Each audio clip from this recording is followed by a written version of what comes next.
The winter of 1874 didn't just arrive in the Montana Territory, it descended like a judgment. The elders in the valley said the mountains were angry, and looking at the sky on that Tuesday in November, it was hard to argue.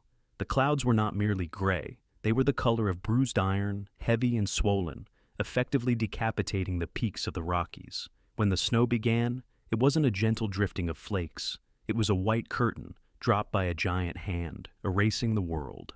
Elara Vance moved through this white void, a ghost in a landscape that wanted her dead. Her dress, a faded gingham that had once been the color of summer cornflowers, was now stiff with ice, tearing at her skin with every movement. She wore a woolen shawl that was threadbare and hopelessly inadequate against the wind that shrieked down from the high passes, a wind that carried needles of ice capable of slicing exposed skin. Elara could no longer feel her feet. The numbness had started at her toes an hour ago, or was it 3 hours, and had slowly crept up her calves, turning her legs into heavy logs that she had to force forward by sheer will. Her dark hair was plastered to her skull, frosted white, making her look like a statue carved from the ice itself. She had been walking since first light. The town of Iron Creek, a settlement she had once hoped to call home, sat miles behind her, though in this storm, it might as well have been on the moon.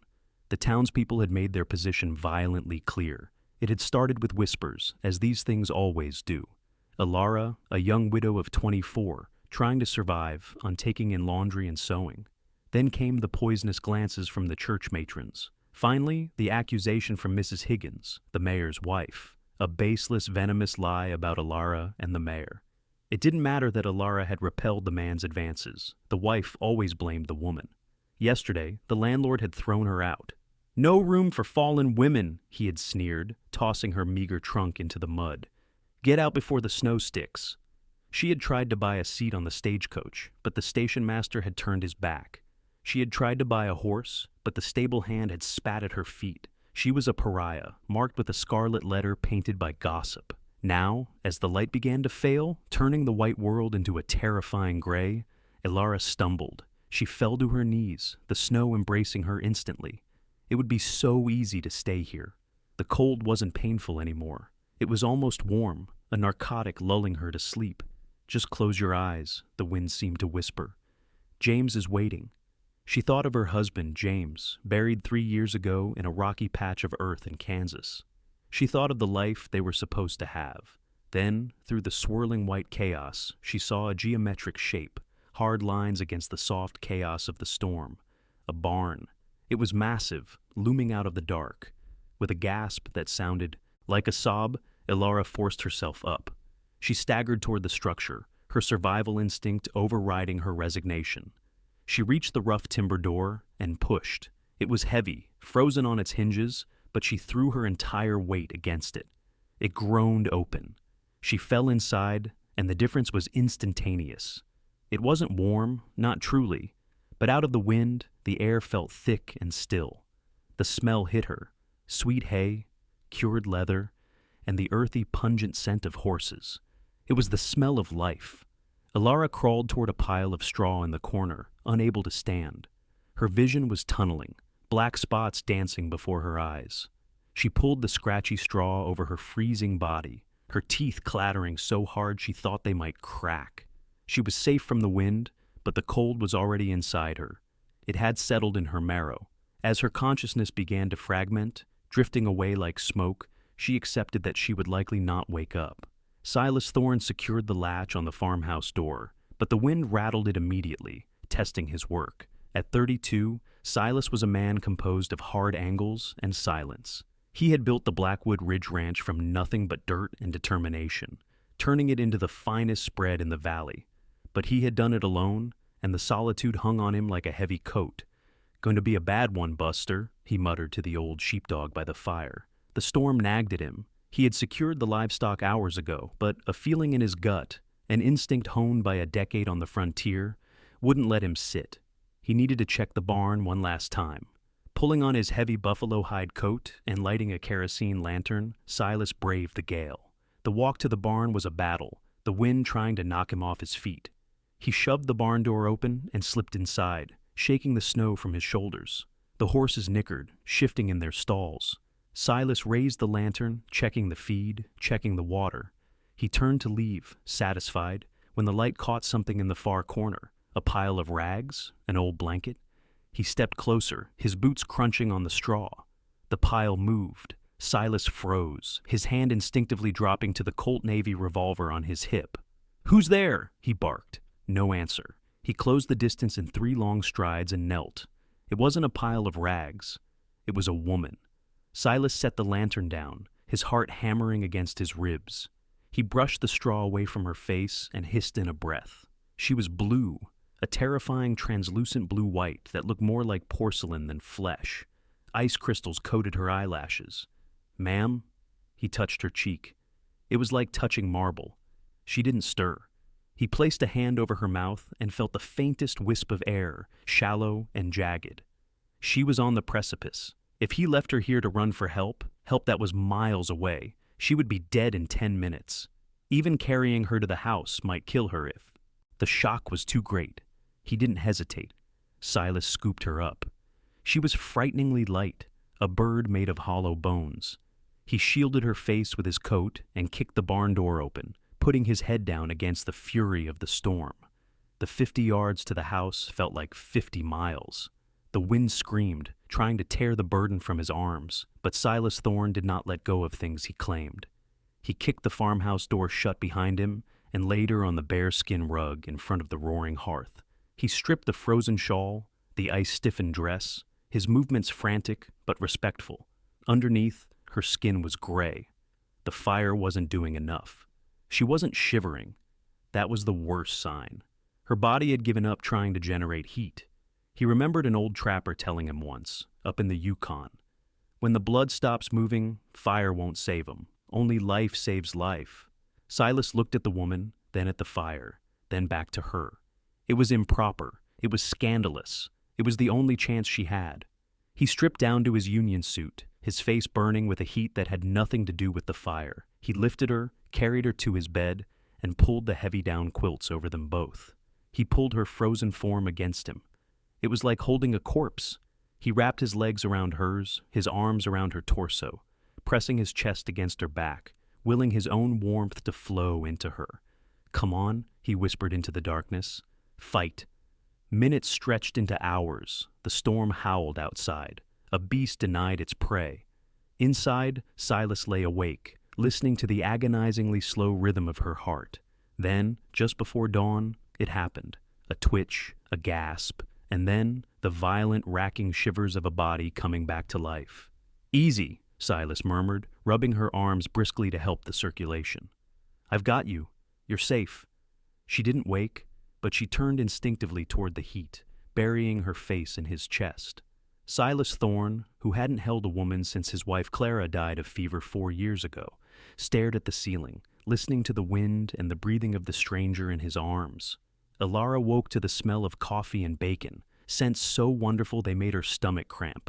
For a moment, she panicked. The last thing she remembered was the freezing dark of the barn. She sat up. She was in a bed, a large, sturdy four-poster. The room was masculine, built of rough-hewn pine, but clean. A fire crackled in a hearth across the room. She looked down. She was wearing a man's flannel shirt that swallowed her frame. "You're awake!" She jumped, pulling the quilt up to her chin. A man stood in the doorway, holding a tray. He was tall, with shoulders that filled the frame, dark hair touched with silver at the temples, and eyes the color of a stormy sea. He looked dangerous, but his voice was quiet. "Where am I?" Elara croaked. Her throat felt like she had swallowed glass. "Blackwood Ridge, my ranch. I'm Silas Thorne." He set the tray on the bedside table. "Eat. You nearly died last night. Truth be told, I wasn't sure you'd make the morning." Elara looked at him, memories flashing back. The cold, the barn, the sensation of warmth surrounding her in the dark. A flush rose to her cheeks. "My clothes?" Drying by the fire, they were frozen solid. Silas retreated to the window, turning his back to give her privacy, a gesture she appreciated more than he could know. "I did what I had to do to keep you alive, ma'am. If I took liberties, I apologize, but the cold had gone deep." Elara looked at the broth and biscuit on the tray. "You saved my life, Mr. Thorne. There is no need for apologies. Silas, he corrected. And you are? Elara Vance. He nodded, watching the snow swirl outside the window. Well, Miss Elara, looks like we're stuck. This storm is dropping 3 feet of snow. The pass to Iron Creek is gone. You're safe here until it clears.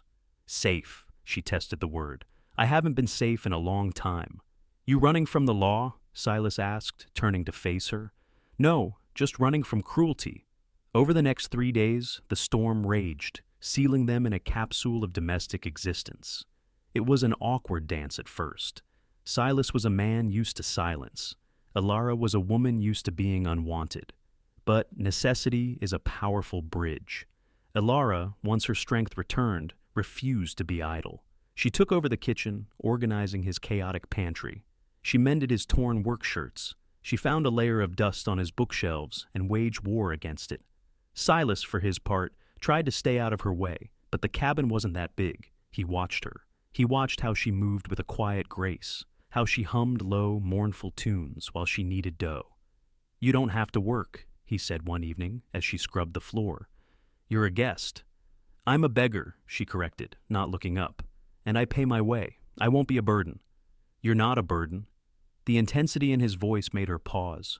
On the 4th night, the wind died. The silence that followed was deafening. They sat by the fire, Silas whittling a piece of cedar, Elara mending a sock. Why were you out there? Silas asked. Walking in a killing frost? Elara hesitated. She could lie. She could invent a story. But looking at this man, who had literally warmed her back to life, she felt he deserved the truth. The town, she said softly. They decided I was undesirable. A widow with no family is an easy target for bored tongues. Mrs. Higgins said I was after her husband. The landlord threw me out. Silas's knife stopped moving. They put a woman out in a blizzard, Christian folk? Reputation matters more than charity in Iron Creek. Silas scoffed, a dark sound. I know about reputation. They talk about me too. The hermit of Blackwood Ridge. The man who buried his heart with his wife. They think I'm half wild. Are you? Elara asked, daring to look him in the eye. He looked back, his gaze intense. Maybe. A man forgets how to be civilized when there's no one to talk to but horses and ghosts. Well, Elara said, biting a thread, you seem civilized enough to me. A ghost of a smile touched Silas's lips. It changed his face entirely, making him look 10 years younger. The thaw came in April, turning the world into a slushy, muddy mess. Elara had been at the ranch for 5 months. It wasn't supposed to last this long, but first, the roads were impassable. Then, Silas's prize mare, Luna, had a difficult foaling, and Elara, who had grown up on a farm, had small hands that could turn the foal. Then, it was simply that neither of them wanted to say the words goodbye. They had fallen into a rhythm that felt dangerously like a marriage. They ate together, worked together, and read to each other in the evenings. It was chaste. Silas was excruciatingly honorable, but the air between them was charged with electricity. Elara knew she loved him. She loved his quiet strength, the way he treated his animals, the way he looked at her when he thought she wasn't seeing. But she also knew she was a stain on his reputation.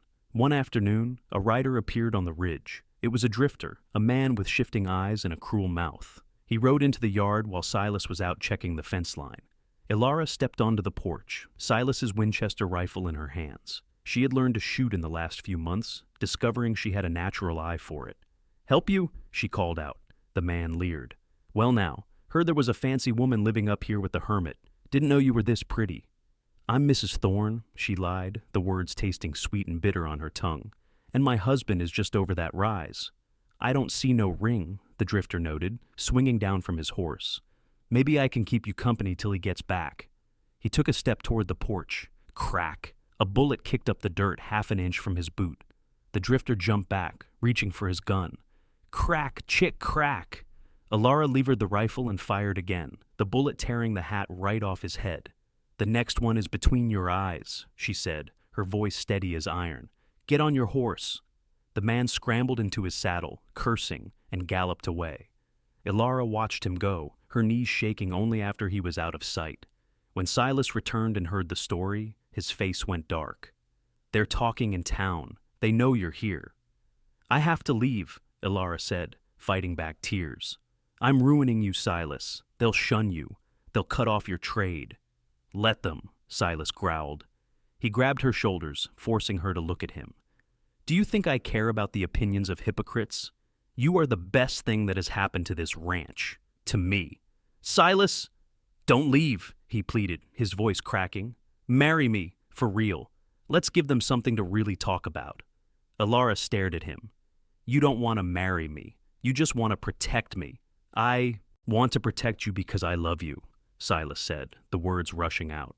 I love you, Elara. I have for months. I love your grit. I love your biscuits. I love that you shot a man's hat off to defend this house. He dropped to one knee in the mud, holding her hand. Be my wife. Let's fight them together.